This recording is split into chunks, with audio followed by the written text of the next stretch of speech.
Normal દિવસ કેવો હોય છે? મારો કાયમી નોર્મલ દિવસ એમ કે સરસ જ હોય. એમ કે આપણે એવું મારું માનસિકતા કે આપણે સુખી થવું હોય તો આજથી જ થવું જોઈએ. બરાબર. એટલે આમ સવારથી સાંજ સુધીની પ્રવૃત્તિ કેવી ગઈ હોય એમ છે? કે સવારે હું ઉઠી અને બ્રશ નાહી ધોઈ અને ભગવાનના દીવાબત્તી કરી નાસ્તો કરી 5-10 મિનિટ ઘરના સાથે બેસું 15 મિનિટ અને લગભગ 9:30 હું નીકળું ફેક્ટરીએથી. 9:30 થી 10 ની આસપાસ ફેક્ટરી આવીને બહારનું મંદિર છે અહીંયા દીવાબત્તી કરું, અહીંયા કરું. પણ એમ કે 5 મિનિટથી વધારે નહીં. 5 મિનિટમાં અમારા દીવાબત્તી પતી જાય. પછી અહીંયા અંદર આવી અને આખી ફેક્ટરીમાં રાઉન્ડ મારું.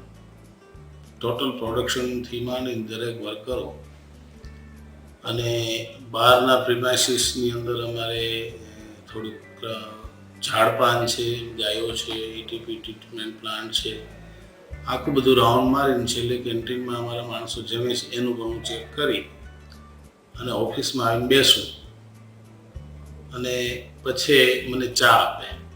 ત્યાં લગભગ 10:30-11 જેવું થઈ જાય અને કોઈ વિઝિટર હોય તો એકાદું અડધો કલાકમાં એ પતાવી ફરી પાછું એક રાઉન્ડ મારો.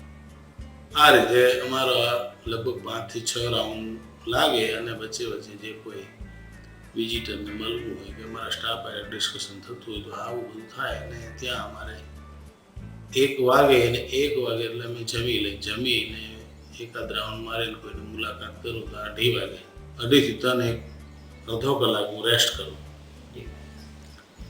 રેસ્ટ કરીને ત્યાં વળી કોઈ મળવા આવે ને મારે 5 વાગ્યાથી અમારું ફેક્ટરીના રિપોર્ટિંગ ચાલુ થાય તો લગભગ 6:30 વાગ્યા સુધી પૂરું થઈ જાય અને 6:30 થી 7:30 હું નીકળી જવાથી ઘરે. બરાબર. અને ઘરે જે ક્યાંય ફેમિલી સાથે ક્યાંય જવા કરવાનું નહીંતર બેસી. આપના પરિવારમાં કે મિત્રોમાં આપનું કોઈ ગુલામનું નામ ખરું? નહીં, મારું ગુલામનું નામ તો નથી છે. ચંદ્રભાઈ કરીને જ બોલાવે છે. બરાબર. આપનું મૂળ વતન તો ધૂન-ધોરાજી છે. હા. તો અમારે એ પણ જાણવું છે કે આપના નાનપણના પ્રસંગો કેવા રહેલા, એમ નાનપણના કોઈ યાદગાર અનુભવો? નાનપણના પ્રસંગો એમ જઈને તો આપણે એમ જાય કે સ્કૂલે જતા હોય ને એટલે સ્કૂલ કરતા મિત્રોમાં ને એમ કે નાહવામાં, ઝાડવે ચડવામાં, આવામાં બધું ત્યારે તો આપણે શું કે ગામમાં બહુ કાંઈ મનોરંજનના સાધનો હોય ને ભણવાનું કાંઈ એટલું બધું આપણને એટલું ધ્યાનમાં લીધા વગર એકદમ નદીએ નાહવું ને એક ઝાડપાન ને ગમે તે ઝાડમાં ચડી જવું, આવા બધા બહુ અમે એમ કે બરાબર નેચરલતામાં અમે બહુ નેચરલતાના ખોળે રમેલા. બાળક તરીકે આપ કેવા હતા? તોફાની, ડાયા? એટલે બંને હતું. આમ જોઈએ તો બાળક તરીકેનું તો બહુ ખાસ ના હોય મને યાદ, પણ થોડાક આપણે મોટા થઈને બહાર નીકળી ત્યારે એમ કે મિત્રોમાં એમ કે મને આમ થોડું માન એટલે આગેવાન તરીકે અને ગણતરીમાં હું ગણાતો. લીડરશિપના ગુણો ત્યારથી રહેલા. લીડરશિપમાં ત્યારથી જ મને જે કંઈ મારા જૂના મિત્રો કહીને તો તેથી મને માન તો આપતા જ કે ત્યાં હોય કે રાજકોટમાં હોય એ ખરું મારા, અને એ લોકો મને એ ગણતા ખરા. આપને કોઈ આપના માતા પિતા વિશેની કોઈ વિશિષ્ટ વાત યાદ આવે છે કે જે આપને કહેવાય ને કે પ્રેરણા પૂરું અત્યાર સુધી પૂરું પાડતા રહી હોય? એટલે એ મને એવું યાદ આવે, એની વાત તો નહીં પણ એના ગુણ. કે મારા મધરના ગુણ એવા હતા કે બહુ શાંત સ્વભાવ, એવા ગુણ. અને મારા ફાધરના ગુણ એકદમ તેજમાં તેજ, પણ એક સાહસિક વૃત્તિ મારા ફાધરમાં ખરી અને મારા ગ્રાન્ડફાધરમાં ડિસિઝન પાવરની વૃત્તિ ખરી. એટલે એ ઉત્તર ગુણ મારામાં આવ્યા હોય. અને સાહસિક વૃત્તિનું એક એક્ઝામ્પલ આપું તો અમે 82માં અમારી જે બાપ દાદાની વર્ષોની જે મિલકતો હોય, રેણા રેસિડન્ટ કે અમારી જમીન જાયદાદ હોય, એ બધું મેં વેચી અને અહીંયા આવ્યા અને ભાડે રહેતા હતા. એટલે આવા એક આપણે એમ કહી શકીએ કે અમારા મા બાપ હતા કે ઘણી વખત અમારાથી ધંધા ફેલ થયા હોય છતાં પણ એની બાપ દાદાની મિલકત અમને વેચીને આપેલી ખરા. એટલે એ એક સાહસિક વૃત્તિ અને એવા કોઈ નહોતા કે મારા દીકરા મારા માટે બચવા નહીં દે એવું ભવિષ્યના વિચાર્યા વગર અમારા ઉપર વિશ્વાસ કરતા. બરાબર છે. અત્યારે બાલાજી વેફર્સનું નામ તો વિશ્વ કક્ષાએ નમકીન અને વેફર્સ માટે ખૂબ જ જાણીતું છે. તો આપને આ બિઝનેસમાં ખેંચી લાવનાર પરિબળ કયું હતું? ખેંચી લાવનાર પરિબળમાં જે મેં તમને વાત કરી કે અમે નિષ્ફળ ગયા છતાં અમારા ફાધરે હેલ્પ કરી. એનો એક્ઝામ્પલ એક છે કે અમે 72માં અમને ફાધરે 20,000 રૂપિયા આપ્યા. હું નાનો હતો, મારા મોટા ભાઈ મોટા હતા. એ બિઝનેસમાં અમે ફેલ ગયા. એ કયો business? એ અમે ખેતીના ઓજારો અને ખેતીમાં નાખવાના યુરિયા ફર્ટિલાઇઝર એવું બધું ખરીદ્યું, પણ એ ત્યાં ટાઈમે આપણું એક્સપિરિયન્સ નહીં અને એટલું બધું ઉંમર નહીં, તો એને હિસાબે આપણે ડુપ્લિકેટ વસ્તુ આવી ગઈ. અને ખેતીના ઓજારો હતા એ લોખંડના આવ્યા, એટલે લોખંડનો પહેલી વખત પેલા લાકડાના આવતા, તો એ વેચાણા નહીં, તો એને જંગ લાગી ગયા. એટલે એ 20,000 રૂપિયા 72માં અમારા ફેલ ગયા. એટલે પછી અમે શું કર્યું, વળી પાછા ગામડે રહ્યા અને એ દરમિયાનમાં થોડા ક્યાંક ને ક્યાંક નાના મોટા બિઝનેસ કરતા ફેલ થતા 74માં અમને સિનેમાનું ઉદ્ઘાટન થયું. એટલે ત્યાં અમને એક સ્થાન મળ્યું અને અમે અહીંયા માત્ર ને માત્ર ટકી રહેવા માટે ગયા હતા. એટલે નાના એવા પગારમાં અમે ત્યાં લાગી ગયા અને કોઈથી પણ પગારની કોઈ વધારાની ડિમાન્ડ કર્યા વગર એક વિશ્વાસ પેદા કર્યો, જે ગોવિંદભાઈ ને અમારા ઉપર ને મેં એના ઉપર વિશ્વાસ પેદા કરવા જેવું કર્યું. એટલે અમને એ 75 કે 76માં અમને એ કેન્ટીન કોન્ટ્રાક્ટ ઉપર આપી. કેન્ટીન ચલાવવાના. એટલે કેન્ટીન અમારા ઉપર મહિના બિઝનેસમાં મોકો ખુલ્યો હતો. અમે બધું જાતે બનાવવાનું ચાલુ કર્યું, સેન્ડવિચ ને વેફર ને ડે ટુ અમે ધીમે ધીમે અમે રાજકોટથી આગળ વધતા ગયા. એટલે આપની સફળતાનું રહસ્ય આપણે કોને આપી શકીએ? તમે જે વાત કરી કે થિયેટર એક એમ કે દરિયામાં એક તિનકું મળ્યું તો અમને એસ્ટોન સિનેમામાં એક સફળતાનું એક સ્થાન મળ્યું કહેવાય. સિનેમા અમારું એસ્ટોન શરૂઆતો ત્યાંથી થઈ. પછી આ કક્ષા સુધી પહોંચવા માટે પણ બીજી ઘણી બધી એવી વિટંબણાઓ આવી હશે કે કંઈક નવું હશે. એ એમ કહું ને કે મારું પોતાનું એવું કે ઝાઝી અપેક્ષા કોઈ વસ્તુમાં ના રાખે, બરાબર, મારી પોતાની વાત કરું તો, અને એક વિશ્વાસ વધારે કરું કે આપણે ધારી એ કરી શકીએ. એટલે એ બિઝનેસ 82માં ખાસ એવો બિઝનેસ નહોતો, પણ ભાઈઓનો થોડો સહકાર અને મારી આ બધી એકાગ્રતાથી એક અમે પકડી રાખ્યું. એટલે અમે ધીમે ધીમે એને 74થી જાતે પ્રોડક્શન કરતા 92માં અમે સક્સેસ ગયા. પણ સહકાર બધાનો, પણ એમ ખાસ કોઈ એવો એક્ઝામ્પલ મને યાદ નથી કે મેઇન શું વાત હોય સફળતા. બરાબર છે. માત્ર ને માત્ર એટલું કહી શકું કે અમારા જે ફાધરના ગુણો કહી શકાય. ઘણી વાર એમ કે સફળતાનું રહસ્ય શું, તો હું એમ કહું કે સહી ટાઈમે સહી ડિસિઝન.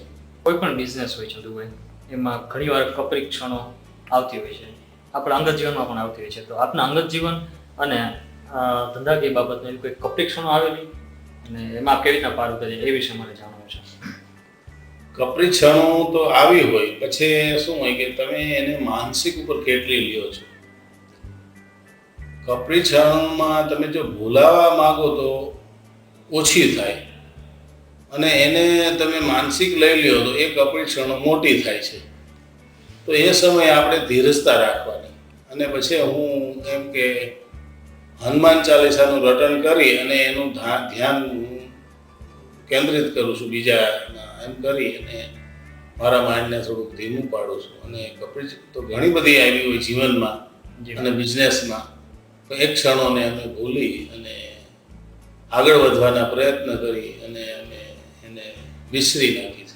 એટલે એમાંથી કોઈ વિશિષ્ટ એવી તમને યાદ આવતી હોય કે જ્યારે ખરેખર આપ મૂંઝાઈ ગયા હોય વ્યક્તિ તરીકે, હવે શું કરવું, અને પછી એમાં આપ કોઈ રીતના પાર ઉતર્યો હોય?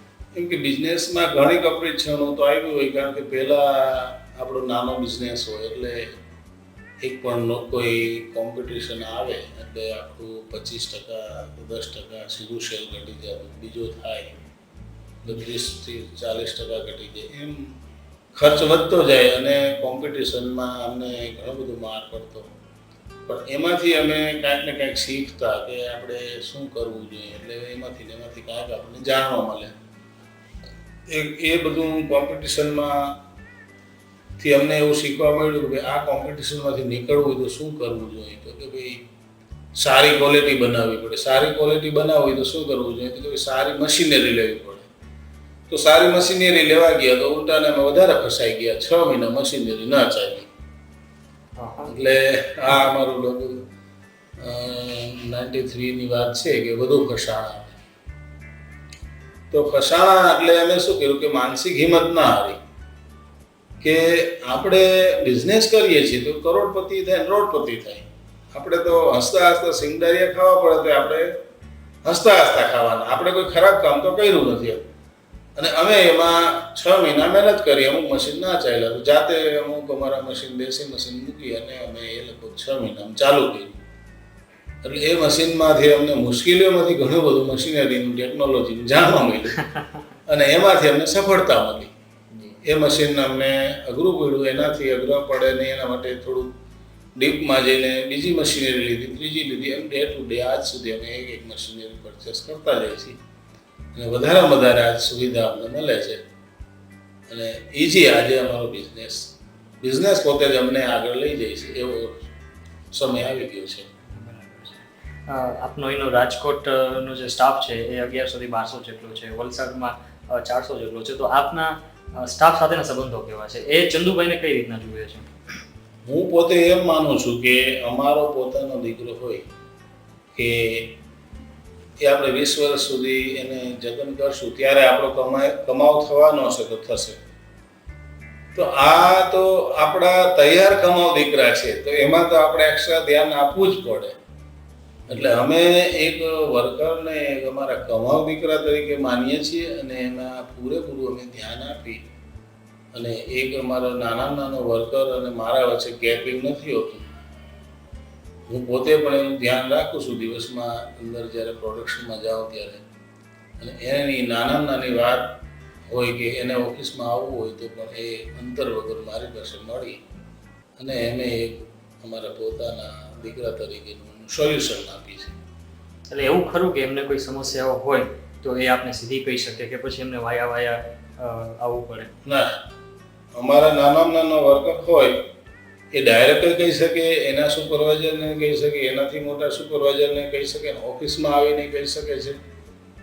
અમારા વર્કરને કે અમારે એવા કોઈ નિયમો નથી કે કોઈને ડાયરેક્ટ ના વાત કરી શકે. અમારે એક અમારા ફેમિલી રિલેશન જેવું અમારા સ્ટાફને અને અમારા દરેક સ્ટાફને નીચેથી ઉપર સુધી આ રીતની માનસિકતામાં જોડાયેલા છીએ. આપના વ્યવસાય બાલાજી વેફર્સ નામે પ્રચલિત છે, તો આ જે નામ બાલાજી છે એ આપ કેવી રીતના પસંદ કરેલું? બાલાજી વેફર્સનું નામ અમે જ્યારે સિનેમાની અંદર 74માં કેન્ટીન હતી ત્યારે સિનેમાની અંદર અમે એમ થયું કે એક મંદિર કંઈક નાનકડું રાખીએ એટલે એકદમ નાનું એવું મંદિર અમે ગામમાંથી હનુમાનજીનું લાવ્યા હતા. તો ત્યારથી અમે હનુમાનજીની એક સેવા પૂજા કરતા હતા અને એમ કરતાં શનિવાર વાર પણ ઉપવાસ કરતા હતા. અને આ સમય આવ્યો અમારો 82માં વેફર બનાવવાનો. પછી વિચારતા એમ થાય કે કયું નામ રાખવું? તો એમ થયું કે આપણે બાલાજીનું નામ રાખી દઈએ. તો આપણે એ વારંવાર આપણે એક ભગવાનનું નામ તો એ બાને આપણે એને લોકો લઈ શકે એટલે અમે બાલાજી હનુમાનજીનું નામ, નાના હનુમાન એટલે બાલાજી હનુમાન, એ રીતે અમે વેફર્સનું નામ બાલાજી વેફર્સ રાખ્યું. અત્યારે બાલાજી વેફર્સ છે એને આપ ક્યાંથી ક્યાં લઈ ગયા એમની આપણે વાત કરી. તો આપની દ્રષ્ટિએ કોઈ પણ વ્યવસાય છે એને સફળ બનાવવા માટે શિક્ષણ બહુ જરૂરી છે અને એ જરૂરી હોય તેના ફાયદા શું છે? અધરવાઇઝ કે ભાઈ એક સફળ બિઝનેસમેન બનવા માટે કયા ગુણો જોઈએ? સફળ બનવા માટે એ ખાલી એવું નથી કે શિક્ષણ હોવું જરૂરી છે. શિક્ષણ જરૂરી ખરું, પણ એવું છે કે શિક્ષણ આપણી પાસે હોય તો આપણે એવું નથી કે બધામાં વધારે આપણે માર્ક લાવી શકતા હોય. એટલે માણસ પાસે દિમાગ બુદ્ધિ તો છે.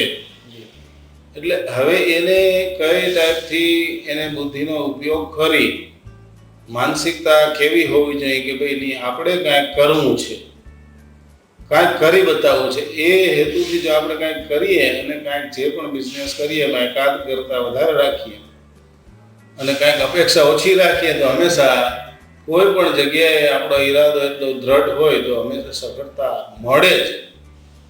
જી એ પણ સર્વવિદિત છે કે આપ અલગ અલગ માનવ કાર્યો સેવા કાર્યો માટે દાન આપો છો. આપના સ્ટાફમાં તો આપો છો, એના સિવાય બહાર પણ જેમ કે કન્યા છાત્રાલય છે, અમુક ટ્રસ્ટ છે કે દર્દીઓ માટે રાહત એમને આપો જ છો.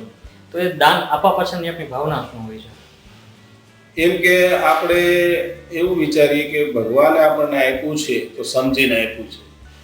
એક કોઈ આપણે કંપનીમાં એક મેનેજરને આપણે જે સ્થાન મેનેજરનું આપીએ એમ આપણને કંઈક ઉપરવાળો ભગવાને સમજીને કાંઈક બેસાડ્યા હોય તો આપણે સમજીને આપ્યું છે તો કાંઈક આપણે આ કોઈને બાંટી શકીએ. તો પહેલાં આપણે એમ કે આપણા જે વર્કરોનું ધ્યાન રાખીએ, એમાં કાંઈક આપણે સેવાની પ્રવૃત્તિ કરીએ, થોડી સમાજ માટે કરીએ, અને આવી નાની નાની અમે પ્રવૃત્તિ ઘણી બધી સમાજ માટે કરીએ છીએ. કે ના કોઈ પણ સ્કૂલથી માંડીને કોલેજના અમારે ત્યાં ફેક્ટરીમાં વિઝિટ આવે તો એને સમયનું દાન આપી અને સારું ગાઈડન્સ આપવું. કોઈ પણ સ્કૂલમાં ફી હોય કે હોસ્પિટલનું જે કંઈ નાના મોટા કામ હોય કે એજ્યુકેશન માટે જે કંઈ સંસ્થાઓ હોય એને આપવું.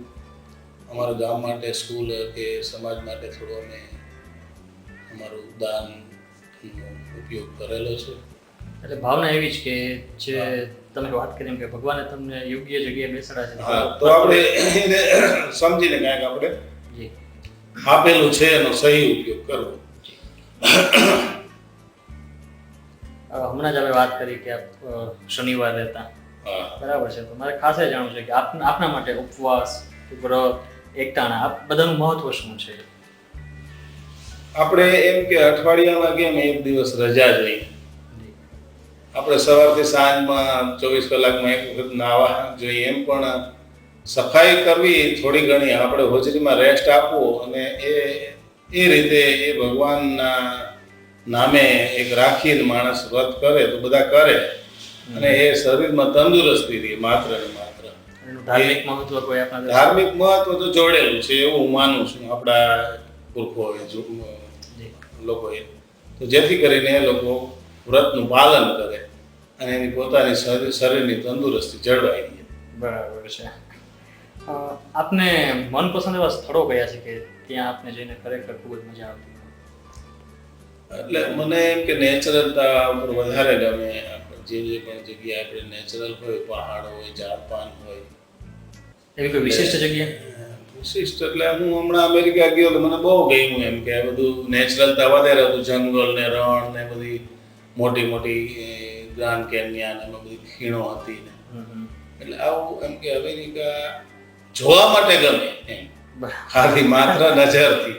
પણ આપણને તો એમ કે રહેવા માટે તો આપણો જે દેશ છે, આપણું રાજ્ય છે, એ આપણું એમ વતન, એમ કે આપણું રાજકોટ છે, એ તો માઇન્ડમાંથી કોઈ એનાથી તો વધુ સારું આપણને કોઈ લાગે જ નહીં. ગમે એટલી સુવિધા હોય કે ગમે તે હોય, આપણું વતન છે ને એ જ આપણના માટે એમ કે લાગણી સાથે જોડાયેલું હોય એટલે આપણને એ જ સારું લાગે.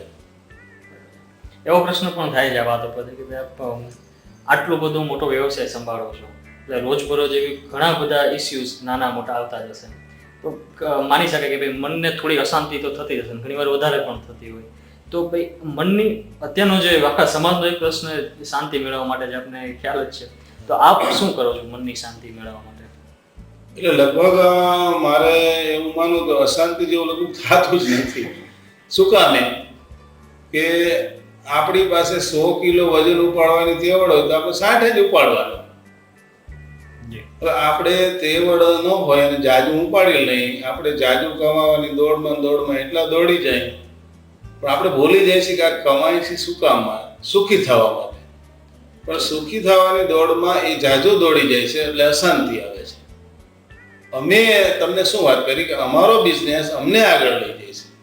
અમે બિઝનેસમાં આગળ લઈ જવાનો પ્રયત્ન કરીએ તો અમને અશાંતિ આવે ને, એટલે હું એક ઓફિસમાં બેઠા હોઉં એટલે રિલેક્સ થઈને બેઠો હોઉં છું. મને કોઈ બહુ અશાંતિ નથી હોતી, કારણ કે લગભગ અમારો સ્ટાફ હોય કે અમારો નેક્સ્ટ જનરેશન હોય એ બધું કામ ડે ટુ ડે સંભાળી લે છે. હું એને પણ બધા લોકોને કહું, મારો સન હોય કે અમારું નેક્સ્ટ જનરેશન હોય કે અમારો નેક્સ્ટ સ્ટાફ હોય કે જૂનો સ્ટાફ હોય, કે તમારામાં ત્રેવડ હોય એટલું કરો સારામાં સારું. જેટલા કસ્ટમરને રાખો એને પૂરેપૂરું ધ્યાન દઈને સાચવો. એટલે અમે તમે જુઓ હજી 4-5 રાજ્યોમાં જ અમે કામ કરીએ છીએ. અમારા ઓલ ઓવર વર્લ્ડમાંથી ડિમાન્ડ છે, પૂરું ઇન્ડિયા અને પૂરું વર્લ્ડ. હું ના પાડું, આપણામાં તેવડ હોય એટલું કામ કરીએ તો હંમેશા શાંતિ રહે. ના, બરાબર છે. આપના જીવનના કોઈ આપને એવા કોઈ યાદગાર પ્રસંગો યાદ આવતા હોય ત્યારે કોઈ પણ એક, એ પછી અંગત હોય કે વ્યવસાયિક સાથે જોડાયેલો હોય, કોઈ સારી ઘટના? સારી ઘટના કે અમારા માટે તો કાયમી સારી ઘટના જ હોય છે. અમે કોઈ દી એવું માનતા જ નથી, કારણ કે અમે માનસિક જે તમે વાત કરી કે એવું હું એમ વાત કરું કે અમે ભાડાના મકાનમાં રહેતા હતા અને મારા પોતાના મેરેજ થયા 81માં, અને શેરીમાં અમે મંડપ નાખીને બધાને જમાડ્યા હતા. તેથી અમે ચાંદલો નહોતો લીધો, એટલે અમે માનસિક એટલે ચાંદલો ગિફ્ટ કવર નહોતું લીધું. તો અમે માનસિક ત્યારે ગરીબ નહોતા, એટલે કોઈ પણ નબળી પરિસ્થિતિમાં અમે માનસિકતા અનુભવતા જ નહીં કે અમે દુઃખ છે. દુઃખ હોય કે સુખ હોય એ એક જિંદગીનો પાઠ છે. આપણે એને ભૂલી અને આપણે હંમેશા કાયમી માનસિક સુખી થવાના વિચાર કરીએ તો સુખી જ થઈ જાય છે. એટલે અમે માનસિક કોઈથી ગરીબ નહોતા, માનસિક કોઈથી દુઃખી નહોતા, એવું હું કહી શકું. એટલે આ બાબત પર એક પ્રશ્ન એવો પણ મને થાય છે કે ભાઈ તમને એવું કંઈ લાગે છે કે જીવન માટે તમારો કોઈ ખાસ ઉદ્દેશ છે? ઉદ્દેશ ખાસ નહીં, પણ મારો એક કે પહેલેથી ઉદ્દેશ એવો હતો કે આપણી પાસે કાંઈ છે નહીં. આપણે એક મનુષ્યનો અવતાર ભગવાને આપ્યો છે, તો આપણે કાંઈ કરવું જોઈએ. ખાલી કરવું જોઈએ તો નહીં એમ કે આપણે ખાલી ગાડી બગલા બનાવવાના કોઈ અમારા હેતુથી અમે અહીં નથી પહોંચ્યા. બસ અમારે એક સ્થાન બનાવવું છે. સ્થાન એવું બનાવવાનું કે ભાઈ આપણે કોઈ યાદ કરે. તો દાખલા તરીકે આજે તમે અમારા કોઈ પણ સપ્લાયર હોય કે અમારા વર્કર હોય કે અમારા એક ડીલર્સ હોય, તો તમે પૂછો તો એ અલગ રીતે અમને માને છે. અમારું એક આ બાલાજી પરિવાર છે, એક વિશ્વાસથી જોડાયેલું છે, અને અમારા દરેક વ્યક્તિ ખુશ છે અને અમને યાદ કરે છે. તો અમને એ બાબતની એમને વધુ ખુશી થાય છે, અને એ અમારો જે મકસદ હતો એ સિદ્ધ થઈ ગયો. નહીં કે અમે માત્ર ને માત્ર પૈસા જ કમાવા. હમણાં જ વાત કરી કે ભાઈ બાલાજી વેફર્સનું બ્રાન્ડિંગ ખૂબ જ વિશાળ છે, તો આપની દ્રષ્ટિએ બ્રાન્ડિંગ એટલે શું હોય? બ્રાન્ડિંગ એટલે વિશ્વાસ. એક નાનામાં નાનો વર્કર હોય એને વિશ્વાસ આવવો જોઈએ, ત્યાર પછી સપ્લાયર હોય કે સોલ ડિસ્ટ્રીબ્યુટર હોય કે ડીલર હોય કે રિટેલર હોય કે નાનામાં નાનો કન્ઝ્યુમર ખાતો હોય. ખાનાર વર્ગ બાલાજીની વસ્તુ ખાય છે ત્યારે એને 5 રૂપિયાનું ખર્ચ કરે કે 10 રૂપિયાનો ખર્ચ કરે ત્યારે એને પૂરેપૂરું વળતર મળે, અને વળતરનો અને વિશ્વાસ થાય એ અમે બ્રાન્ડ માનીએ છીએ. આવતા 5 વર્ષમાં આપ આપના વ્યવસાયને ક્યાં જુઓ છો? આવતા 5 વર્ષમાં મને એવું લાગે છે કે પૂરા ઇન્ડિયામાં બાલાજી પહોંચી જશે. જી, અત્યારે જેમ આપણે કીધું કે કેટલા રાજ્યોમાં? 5 રાજ્યોમાં છે. ગુજરાત, મહારાષ્ટ્ર, રાજસ્થાન, MP અને ગોવા. અને જે ગ્રામ્ય લોકોના વર્કરો છે ઇન્ડસ્ટ્રીઝમાં જતા રહ્યા, ગ્રામ્ય નબળું પડતું જાય છે, ને આપણો દેશ ભારત દેશ છે એ કૃષિ સાથે જોડાયેલો છે. એટલે એ મને પાછું નેચરલતા ઉપર તો ખરું. બરાબર. ભલે મારી અહીંયા વર્કરો આવે મને ફાયદો થાય, પણ મને તો આમ દુઃખ થાય કે સારું ગ્રામ્ય તો ડેવલપ થવું જોઈએ. આપણો દેશ ભારત દેશ કૃષિ પ્રધાન દેશ છે, અને કૃષિ આગળ થાય તો જ આપણો દેશ મજબૂત થાય. આવા કંઈ આવતા હોય ટીવીમાં કે જે ડિસ્કવરી છે કે આપણે ગુજરાતી આપણું કૃષિનું કંઈક આવતું હોય એવું બધું નેચરલતા ઉપર. એટલે ફિલ્મો જોવાનો શોખ બહુ ઓછો. બહુ નાના હતા ત્યારે જોતા. તમે થિયેટરમાં જ તમે શરૂઆત આપણે કરી? ત્યારે જોતા. અત્યારે તો થિયેટરમાં એમ થાય 3 કલાક ક્યાં બગાડવા આપણે. થોડું ફેમિલી સાથે થોડા મિત્રો સાથે ગપ્પા મારીને બેસીએ રાતે એવી ઈચ્છા થાય. અમે ત્યાં શું હોય કે શેરે બેઠા હોય, અમારા ઘરના બેઠા હોય બધા 2-4 જણા, 2-3 ઘર છે, મારા સિસ્ટર છે, મારા મોટા ભાઈની ડોટર છે, એ જમાય બધા આવે તો 15-20 જણા અમારા ફરિયામાં બેઠા હોય અને બહાર અમે બધા અમારા જે પાડોશીના બધા જેન્ટ્સ બેઠા બધા બેઠા હોય અને સિંગ ખાઈને ક્યારેક ગોલા મગાવીને આઈસ્ક્રીમ મગાવીને આવું બધું એક સામાજિક સામાજિક એમ ખાલી એમનું કોઈ નેચરલ ગપ્પા મારતા હોય, બરાબર છે. કોઈ મગજ ચલાવવાનું નહીં. ના ના, તમારું વ્યક્તિત્વ આમ બહુ શાંત લાગે છે. હા. જનરલી તમે જે કક્ષાએ છો તો એ ભલે તમે વાત મને- કરી આપના સન આપની સાથે ભાઈઓ કે જે સ્ટાફ જોડાયેલો છે એ તમારી જવાબદારીને એ અલગ અલગ ભાગથી ભજવે જ છે. તેમ છતાંય મુખ્ય જવાબદારી તો તમારી ઉપર જ હોય. છતાંય મુખ્ય એટલે મારે ખાસ એ જાણવું છે કે આ તમે આટલું આપણે સેલ્ફ મારું ને એટલે ગાડી હેલ્યા રાખે. હવે મારે ક્યાંક અટકતું હોય ને ગમે એ વ્યક્તિને હું કહું ને કે 2-4 એટલે એમ લાગે કે આને સેલ્ફ લાગી ગયો. હવે એક એક્ઝામ્પલ તો હમણાં અમારે આ ક્વોલિટી કંટ્રોલમાં છે ને 2 લેડીઝ હતી, નવી હતી, એટલે અંદરના જે ઓપરેટરો જલ્દી હોય કે આ નવી નવી હેલી આવે એમ મગજના આંશિક હોય ને જૂના હોય એટલે એ કે કોઈ નબળું કામ કરતા હોય ને એટલે મેં એને એમ કીધું એક કામ કરો, એવું નેગેટિવ ના માનો. હવે એક કામ કરો, તમે એવું લખો કે આ મશીને કોણ છે, આ બહુ સરસ બનાવ્યું છે, આ સરસ બને છે પ્રોડક્ટ, કોની છે? એટલે હવે પછી કીધું ને શું થયું, મને કે દોડતા માંડ્યા આવવા. મેં કીધું આ નેગેટિવ પણ ના હોવું, તમે આમથી ઊંધેથી પકડો. સ્પ્રિંગને ધક્કો મારો તો શું થાય, હામી ધક્કો મારશે, બરાબર. ખેંચો તો હામી ખેંચો. કરવું શું તમારે? તો તમારે મગજ ચેન્જ કરો. હવે તમે નબળું ના લખો, મેં સારું કરો. એટલે એકવાર પેલું કહેવાય ને કે વખાણ કરી લ્યો પછી એને કઈ સૂચન આપવું હોય તો એ સાંભળશે. બરાબર છે. હા, તમે આ એક સારી વાત કરી છે બાયોગેસ, આપણે સોરી મિથેલ ગેસ. હા, અમે એ તમને કહું તો જો અમે શું કરીએ છીએ કે એક તો પહેલા અમારું પાણીનું પૂરેપૂરું યુટિલાઇઝ કરીએ છીએ. જી. પાણી બહાર જાય તો ગમે એને નડે એટલે અમારા બગીચામાં શુદ્ધ કરીને આપીએ છીએ. એટલે બગીચામાં અમારું એન્વાયરમેન્ટ, અમારું ગ્રીનરી જળવાઈ રહે છે. પછી એ પાણીનો ગેસ બનાવીએ છીએ તો એ અમને ફાયદો થાય છે અને સમાજને ફાયદો થાય છે. બિલકુલ. બીજા નંબરના આવડી મોટી ઇન્ડસ્ટ્રીઝમાં પાવર કેટલો છે, તો એ પાવર પણ અમે વિન્ડમિલમાંથી પેદા કરી અને અમે એ અહીંયા પાવર વાપરીએ છીએ. વિન્ડમિલમાં પણ તમે પાવર જનરેટ થાય તો હવાથી થાય, પોલ્યુશન ના થાય. એટલે આ બધા વિચાર આપણને હોય તો અમલમાં મૂકી શકીએ ને. આવો વિચાર આપણને પેલા તો આવવો જોઈએ. આવવો જોઈએ ને, બાકી તો એવો વિચાર ના આવે. કે વિચાર ક્યારે આવે કે આપણને નડવું નથી, કે આપણે કોઈને નડવું નથી તો શું કરવું જોઈએ, કે આવું કરવું જોઈએ. બરાબર. નહીં આ તો એવું કરવા જાય તો વધુ ને વધુ ફાયદો થાય ને. અત્યારે તો પૈસાથી તો ઘણી બધી સુવિધાઓ પ્રાપ્ત કરી શકાય છે કે જે ભલે નેચરલ ન હોય પણ એ તમને એક રીતના જોતા થોડું બધું માથાકૂટ્યું કામ ગણાય. એકવાર સેટઅપ થઈ જાય પછી એની મને ચાલતું હોય, પણ આવો વિચાર આવે પછી એને ઇમ્પ્લિમેન્ટ કરો, હા, એક્ઝિક્યુટ કરવું એટલે હું છે ને ફેસિલિટીની વાત આવે તમને ખબર, જો હમણાં એસી વધારી, મારું એસી 28 ઉપર જ ફેસિલિટી જેટલી આપીએ એવું શરીર ટેવ પડે. મારે તો આ 6-7 વખત અંદર જવું હોય તો અંદર તો કેટલું હીટ હોય, તો મારે હીટની ટેવ પાડવી કે ઠંડીની ટેવ પાડવી? એટલે મારું એસી પણ 28 ઉપર હોય. તમે માનો કે હું પેલી જૂની વાત કરું ને મારી, જ્યારે 89માં મારી ફેક્ટરી આજીમાં હતી તો ઓફિસમાં હું ખાટલો રાખતો. નાની ઓફિસ હતી, સાઈડમાં ખાટલો હોય, કેટલું એમ કરી અહીંયા આરામ કરું 2 થી 3.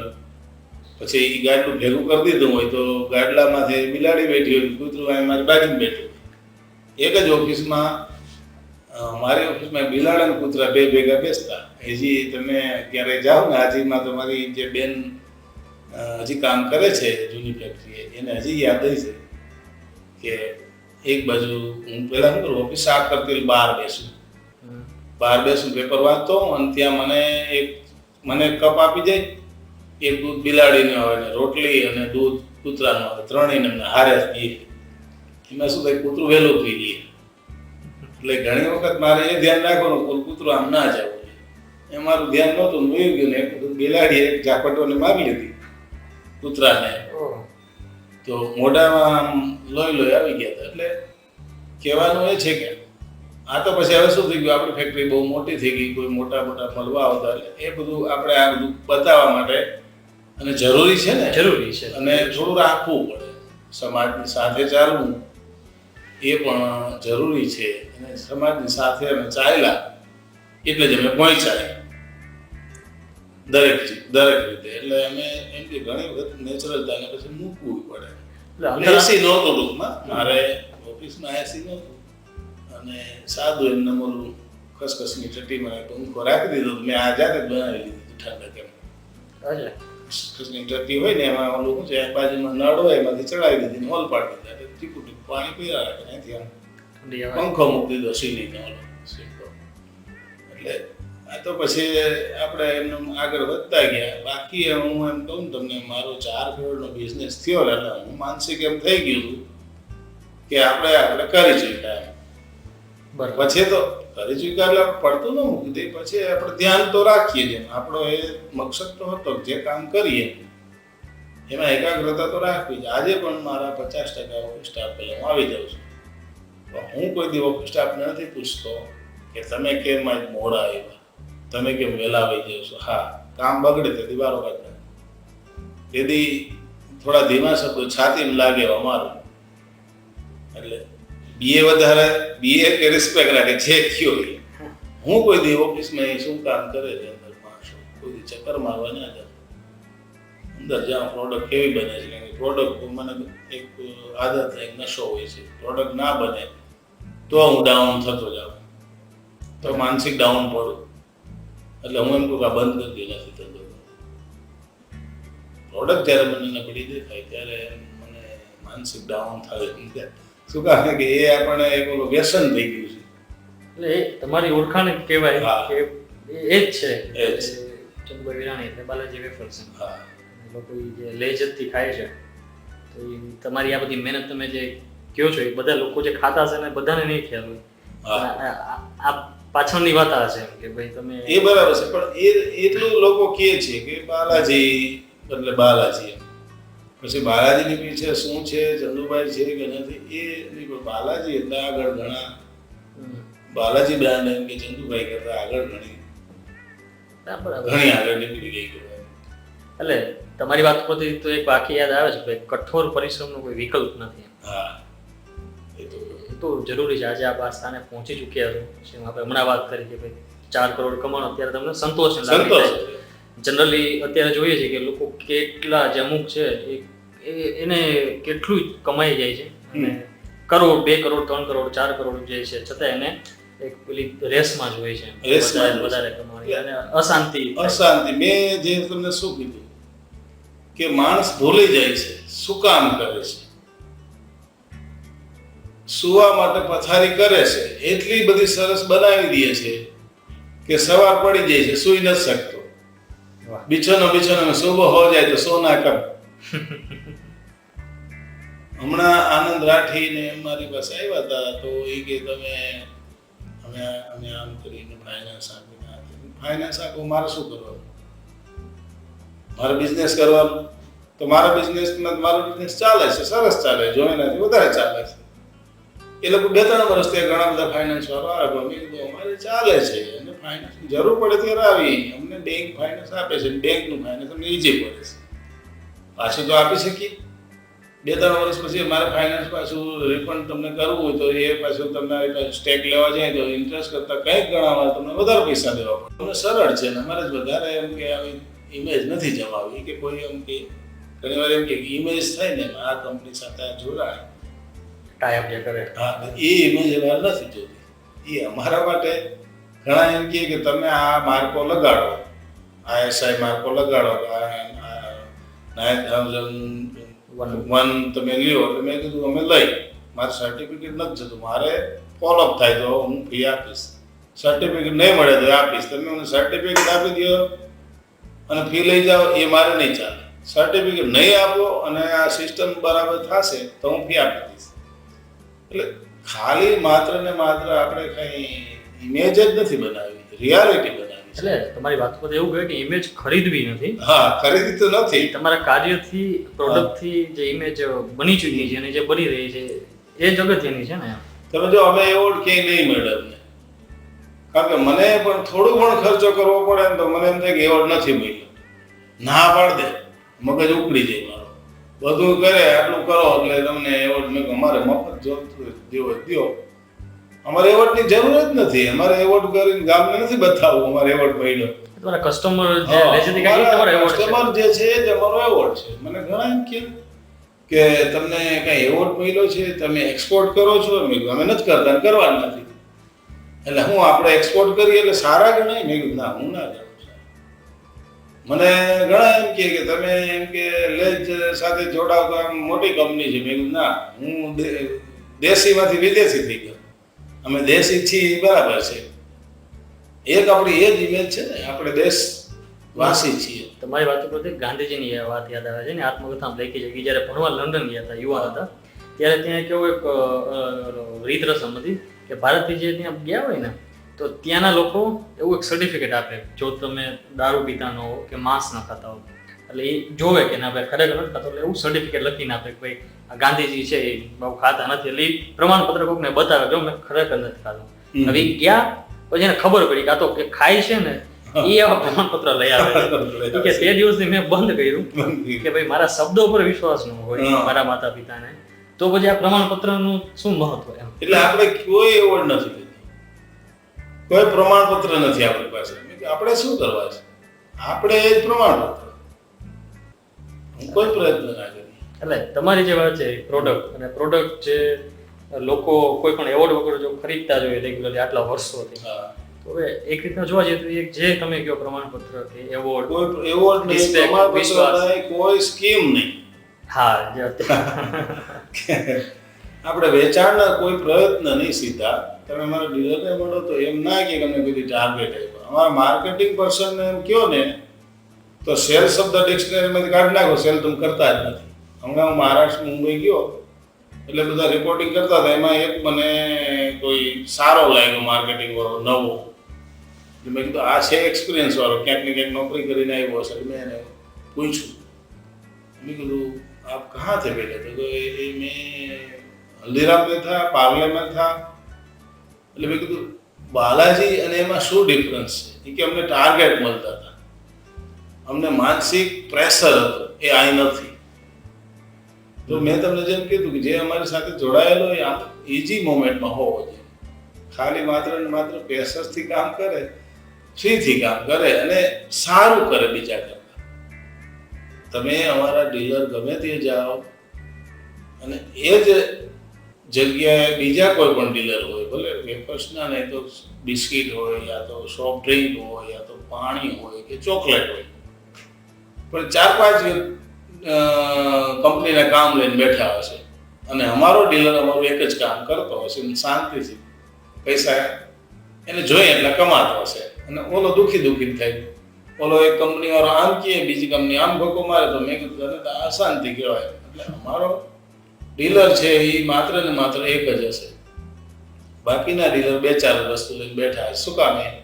કે સેટિસ્ફાય ના થાય મારો ડીલર તો બીજું લેવાનો જ છે. એટલે આપણા ડીલરને સેટિસ્ફાય કરવો એ આપણી પણ ફરજ બને છે, તો જ આપણું એકાગ્રતાથી કામ કરે. એ રીતે અત્યારે કોઈ પણ સેલ્સ હોય, ભલે આપણે તો આપણે નમકીનની વાત છે, કોઈ પણ સેક્ટર એમાં ટાર્ગેટ વસ્તુ માર્કેટિંગમાં હોય નહીં તો પહેલા હોય જ. અને એના ટાર્ગેટ ને સેલ છે ને અમારે કોઈ દિવસ ના વપરાય શબ્દ. એટલે પહેલેથી તમારી સિસ્ટમ. એમાં શું હતું, પહેલા જ્યારે સેલ કરવા હું પોતે ગયો ને રાજકોટમાં, એટલે આપણને અહેસાસ થયો કે જ્યારે ભીખ માંગવા કેમ જતા હોય એવું લાગે. તો એમાંથી આપણે શીખવા મળ્યું કે કરવું શું, આ તો આપણું ગાડું લાંબુ નહીં ચાલે, આપણી સાથે જાજી વ્યક્તિ નહીં જોડાય, અને આપણી સાથે જો વધુ વ્યક્તિ ના જોડાય તો આપણે કંઈ આગળ ના વધી શકીએ. એટલે વિચાર્યું કે આના માટે શું કરવું છે, ક્વોલિટી બનાવવી છે, અને ડે ટુ ડે આપણે કંઈક ને કંઈક એમાં નાખવાનું વધારે કોશિશ કરતા ગયા ક્વોલિટીમાં. એમાંથી આપણને એ રિટેલરો જે હતા રાજા વાજા મહેન્દ્રા જેવા, એને આપણે પેલા હેરાન કર્યા, આપણે શીખ્યા ને એમાંથી કે આમાં આ ચઢાણ કપડાં છે તો એને ચડવા માટે શું પ્રયત્ન કરવા, એટલે એ રિટેલરે શીખડાયું. પણ એના કરતાં આપણે કપડું ચઢાણ કરવા ગયા. એક રિટેલરને સાચવી નહોતા શકતા. એક રિટેલર બરાબર 50 કસ્ટમર હોય ને તો કસ્ટમર પાસે ગયા ને ક્વોલિટી આપી, આપણે એકને સંભાળી નતા શકતા અને 50 પાસે ગયા. એટલે ક્વોલિટી બનાવવામાં કેમ કીધું કે આપણે ટેકનોલોજી લીધી, ટેકનોલોજીમાં આપણે ફસાણા. એટલે ઘણી વાર એવું છે, એક સંભાળી ન શકતા હોય, જાજુ સંભાળવા જઈએ તો ફસાઈ જાય, પણ એમાંથી આપણી માનસિકતા દ્રઢ હોય અને તો એ મુસીબતમાંથી નીકળી શકાય. એટલે આવા બધા મુસીબતોમાંથી ઘણું બધું શીખી એક જગ્યાએથી, અને એ મુસીબતોના એક્સપિરિયન્સનો આજે આપણે ઉપયોગ કરી અને શાંતિથી એકાગ્રતાથી બેઠા બેઠા પણ બધું મેનેજમેન્ટ તંત્ર ચલાવી શકીએ છીએ. અત્યારના જે આપણે મેનેજમેન્ટના કોર્सेस છે, MBA, અન્ય વિવિધ કોર્સો કે જેમાં ખાસ કરીને માર્કેટિંગ, સેલ્સ એ બધું બહાર જઈને શીખવાડવામાં આવે છે, બરાબર છે. આ તમે જે વાત કરી આખી ઉલટી ગંગા કે ભાઈ, અને એ વાત એમાંથી મુખ્ય વાત એ જ નીકળી કે ભાઈ સેલ કરવું, માર્કેટિંગ કરવું એ અગત્યનું તો છે પણ અગત્યનું વિશેષ હોય તો એ છે એની ક્વોલિટી. સેલ બધાને કરવું છે. દુનિયામાં કોઈ એવો નથી કે મારે કમાવું નથી, મારે ફેલ થવું છે એમ નાખી. ધંધો બધાને કમાવું છે, પણ કમાણી કેમ કરવી, એના સહી રસ્તા ક્યાં છે એ ખબર નથી. સ્પ્રિંગને ધક્કો મારે છે તો ધક્કો મારે સામે ધક્કો મારશે, એના જેવું. એટલે તમને એમ કહું કે હું IIM માં ગયો છું અમદાવાદ, સિમ્બાયોસિસ પુના ગયો છું, શારદા કોલેજ, મોટી મોટી કેમ્બ્રિજ યુનિવર્સિટી સાથે જે કોલેજો છે એ મને બોલાવે, ઈમેલ આવે. એટલે હું અમારા ભાઈને કોઈ કામ કરે, હું પ્રોફેસર નથી, મને યાર વાત કરાવવા મને કોણ બોલાવે છે. એટલે હું એની યાર વાત કરું કે મને તમે જે સમજાવો એ બરાબર મારું આ કામ નથી કે નહીં સર. આ ભાઈએ આમ કરીને મને આવવા જવાની ટિકિટ મોકલે, લી મેરેજિનમાં મને 25,000ની હોટલમાં ઉતારો આપે, મારી પાછળ 50,000 રૂપિયા ખર્ચ કરી નાખે. પણ ત્યાં જાઉં એટલે મારે વાત તો નેચરલ જ કરવાની. તો પણ એ બધા એટલા બધા ખુશ થઈ જાય ને એના જે સ્ટુડન્ટો, અને ફોન આવે કે નહીં અમને જે નેચરલ જે શીખવા મળ્યું તમારી પાસેથી એ ઘણું બધું એમ. એટલે આપણે વાત પૂરી કરીએ પહેલા એક પ્રશ્ન મને એ થાય છે કે મેનેજમેન્ટના જે વિદ્યાર્થીઓ છે કે જે ભણે છે, એના સિવાય જે અત્યારે ક્યાંય પણ જોબ કરે છે અને ખાસ માર્કેટિંગ કે સેલ્સ એવા વ્યક્તિઓ, એને સ્પીક બિઝનેસના માધ્યમથી ખાસ જે કાંઈ ટિપ્સ કહો તો ટિપ્સ, સંદેશ કહો તો સંદેશ, કે ભાઈ એ અમુક બેઝિક વસ્તુ તો એમનામાં હોવી જ જોઈએ તો જે સફળ કહેવાય ને કે બિઝનેસ કરી શકે કે એ રીતના આગળ વધી શકે.